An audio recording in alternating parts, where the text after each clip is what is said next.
slip out, sit on that side of the room. But you will be judged when you expose your priorities. Quite poorly. Chris is Oh, H no, bro. I'd say you get some cover for one, since it's a short week. Absolutely. If I could. That's why. That's why. I saw a knee come up for Teron on the injury report yesterday, which means I guess he's getting treatment for it. Does the knee put him at all in jeopardy for Saturday? And is there anything you can share on whether Jeff Wilson is out Saturday? No, it's those when you're physically unable to practice as much as you want, the calluses you can build, and there's a trickle down effect. So that it's not surprising. It is different, but it is along the same lines of hey, he's going to get treatment, and we're not going to be doing much of anything full speed in this short week anyway. So we'll be using all that time. And same goes with Jeff Wilson. He's a true warrior. Really was nervous when I saw it visually. There's some scars of some people in the past having something similar, and it really being a major deal. So, he's going to be doing everything he can, and he's one guy that I have a complete experience with and trust in, that if he's going, he's not only going to go, but he will meet expectations with his physical style play and what he brings to the table. So, Mike, what has changed about the Bills' defense since Von Miller has gone out? Well, Von's not there anymore. No, I really respect and hold in regard units of football that have a character that is consistent. And so I think a mark of that is, do people's play style still hold up, when some of their marquee guys are out, and that's the thing about the Bills, is that's why they're a good defense, because they aren't trying to be a one-man show in the least. They very much utilized some of Von's rare attributes, but they did not rely upon it. So it's a defense that loves to take advantage of people that take them lightly. They are fast, reactionary, trigger-ready unit that has played together a long time. So know where each other should be and rely on each other, and really play to that team defense philosophy. So it's to their credit, they are dangerous with him. They're dangerous without him. That's how they play, and that's a mark that has been there since that whole coaching staff has been there, really. How much are you guys monitoring the weather at this point in the week in Buffalo, and what can you do to kind of prepare? Zero monitoring for myself. Like I don't know, you guys live here. How much do you hold your breath on forecasts a week out here? I mean, weather changes. I think you expect it to be as cold, and it could be 5 foot of snow. You know that the elements are going to be different than what we're in right now. Talking about room temperature, and the biggest thing is, you do adjust a hair. We won't be outside, and you do it, but you don't really prepare for it. Besides mentally deciding if it's going to matter to you or not. I kind of look at it like this: do the Buffalo Bills players vacation in Buffalo? I mean, people. So yeah, you get used to it, but you don't. It's a mindset as well. So to me, you just decide if you're going to let it factor in or not, and then you adjust as best you can. There's certain things that become harder when there's moisture or it hits a certain level of frigidness, but the good news is there's not different atmospheres on both sidelines. So we will be playing the game in the same elements, and as a competitor, man for man for our football team, that's the objective, is that you're, are you gonna let the elements matter more to you than them? It is the same field, the same elements, so you just decide mentally how much you're gonna let it affect you. What's your general philosophy on adjustments in play calling or in the passing game, without getting too specific, of course, but when you're playing the goal? Well, so the game plan is,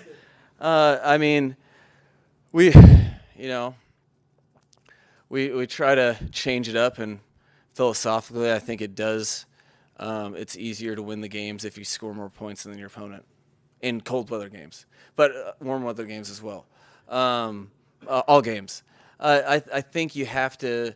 There's a lot of things that come into play. I think you have to prepare for.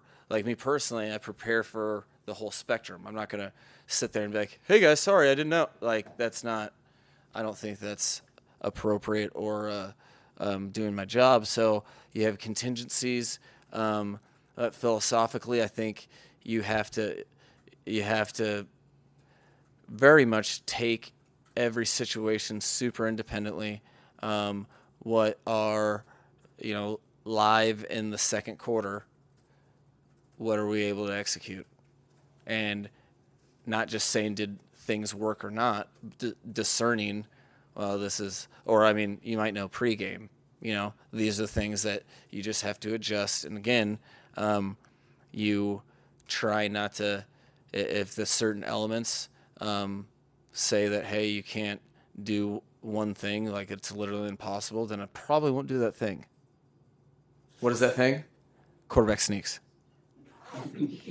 A lot's been made this week about defenses taking away the middle of the field for you guys offensively.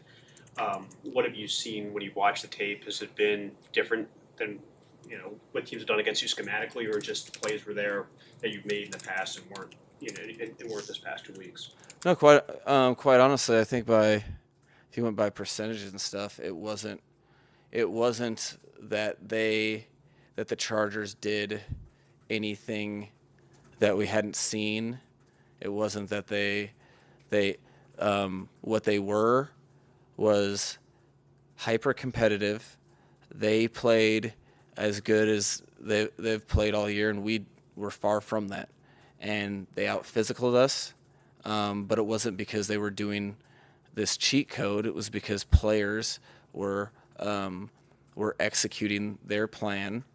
Their players were better prepared, is the way I look at it, ultimately, because you don't, as a coach, you get paid to prepare guys to play, and when one team is more prepared than the other, or more ready to play or more physical,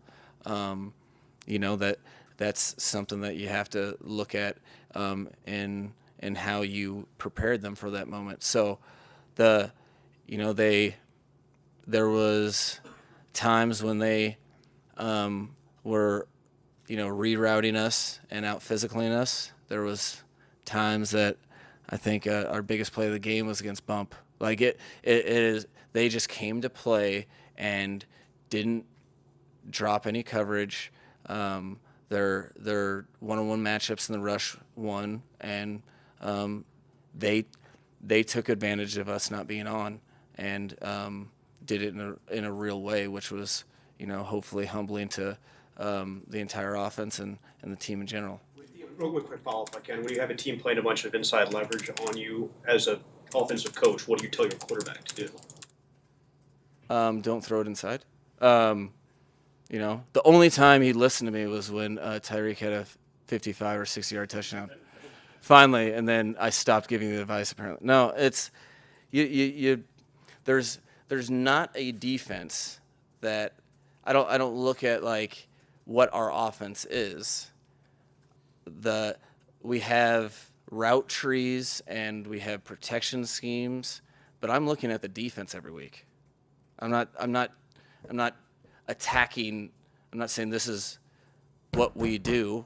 You know, you try to set up a system that has offsets to everything, and when they're doing one thing, you have to. If someone's playing inside leverage, they're vulnerable on the outside. If they're playing outside leverage, they're vulnerable on, you know what I mean? So, again, it wasn't. I mean, you could really look at the breakdown by coverage, and there's plenty of teams that have done the same things. They just, to their credit, their players really committed to it. Their coaching staff had a plan that they didn't really drop many things, and handled motions and everything very well, and they beat us. And as competitors, that's what happens if you get outcompeted. Mike, what did you learn from your previous losing streak, the 3 games that you bounced back and rallied for 5 straight, like in the throes of the losing streak that you're applying now? Winning's more fun. No, I think here's the thing. I see that as the game that myself, the whole team, we should all be playing, and it has nothing to do.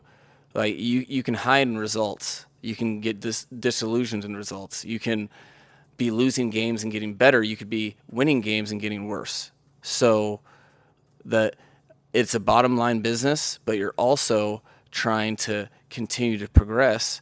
And so what you learn is, or what I learned from that first losing streak was that, it kind of fulfilled my personal belief that, like, you define whatever something means by your actions moving forward. So the losing streaks can be the best thing that ever happened, or they can be the straw that broke the camel's back. And what you saw, and I think what our team recognizes, and what I know you'll see, is you'll see a team that won't give up because they understand that the tough times happen. They don't last forever. Tough people last, I guess nothing's forever, but they last, and you have to, this is a game of adversity. We have it, you guys see it in the locker room. Adversity is an opportunity. It's real to me because that is exactly what happens. And there's, in the moment, a lot of times in life, what you think, and football is no different, what you think is the worst thing, you look in hindsight and say, that was the best thing. Well, how many times does that have to happen to you before you're like, wait, there's a pattern, maybe I shouldn't rush to judgment. Maybe I should take the information, try to assess, and then, all right, well, here, one thing we get to see is on Saturday night, we get to see, a team, how resilient they are and how much they care about playing with each other. What does that mean, the end result?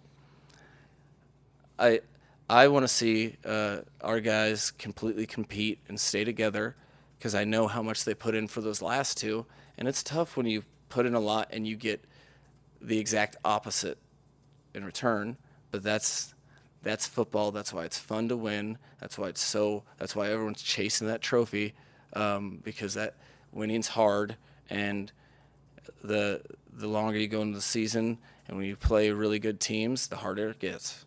What's something that can be better or should be better or will need to be better on Saturday night to leave that game having had an effective, successful rushing performance against the Bills? That was a question that was drawn upon some good listening there. My kind of guy. No, I think there's a commitment and conviction in technique. And what does that look like? That looks like it almost looks like guys moving together. It's not herky jerky. It's and if you're learning the right way, and our offense in the run game is learning appropriately, there's guys finishing to the whistle more often than not, understanding how hard it is, the great defense, the great opponent you're going against, and that you, instead of just talking about that you want to win, you do everything on the field you can to show your teammates that that's the case. And then when that's the case, you can live with results regardless what they are. But the most important thing to me is that guys truly go after it and don't, it's easier said than done, and a lot of people can do it. But if we're trying to be a special group together, then you can't let previous outcomes dictate more outcomes. Now you've just let that game be even bigger, and that makes no sense to me. So there was a quote today from one of the ESPN guys saying Mike McDaniel needs to put his foot up the rear of his offensive line, and that didn't really sound like your style of coaching. And I'm sort of curious, how do you balance, like, you've got this sort of read and hear about you being this more sort of positive motivation kind of coach, and how do you figure out when to kind of do positive versus negative? Yeah, when you hear comments like that. I'm a positive person, but don't get it twisted. If you ask the players to be real, I guess you can't because you chose to have your priorities right now with the open locker room. But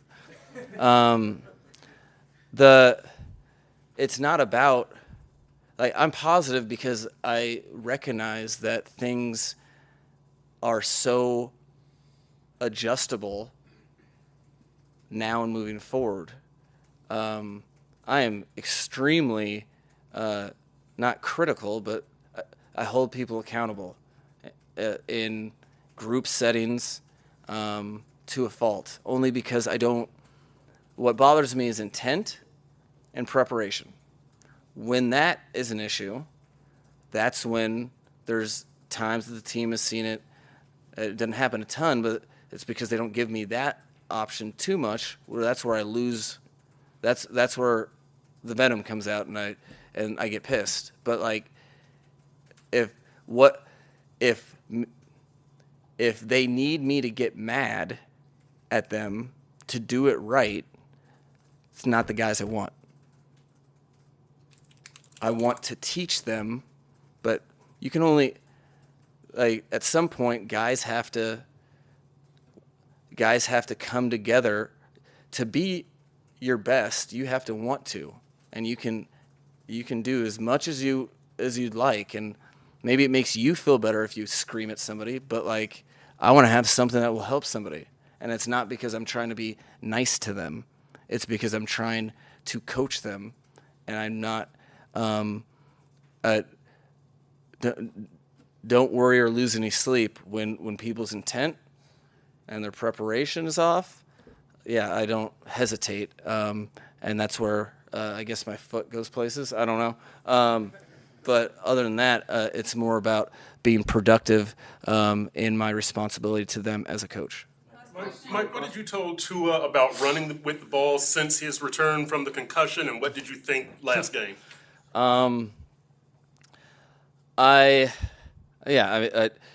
He knows exactly what's at stake, and he knows that we're all counting on him, the organization, to protect himself. Okay, Tua's a competitor, almost to a fault. So when good luck telling him to slide before the sticks if he's frustrated during a game. Now, he's done a better job of that, but I think in the moments that you have seen, it's because he's maybe things aren't going the way he'd like, and so he's trying to take things into his own hands. Obviously, don't get super pumped about it, and he honestly doesn't really have. It almost feels like he feels bad because he's like, yeah, I mean, I know, Coach. I know I'm not supposed to. I couldn't control. You know what I mean? He's trying to achieve stuff, and when you work as hard as he does, and certain things don't go your way to a degree. One of the only ways that you can really express that at that position is when there's an opportunity to make yards on your own. You take, sometimes he'll do that. So we just try to keep him out of those situations as much as possible. That's where I'm more focused on, is getting him back to playing without so much frustration. Thank you guys. Appreciate it. Try to have two in here.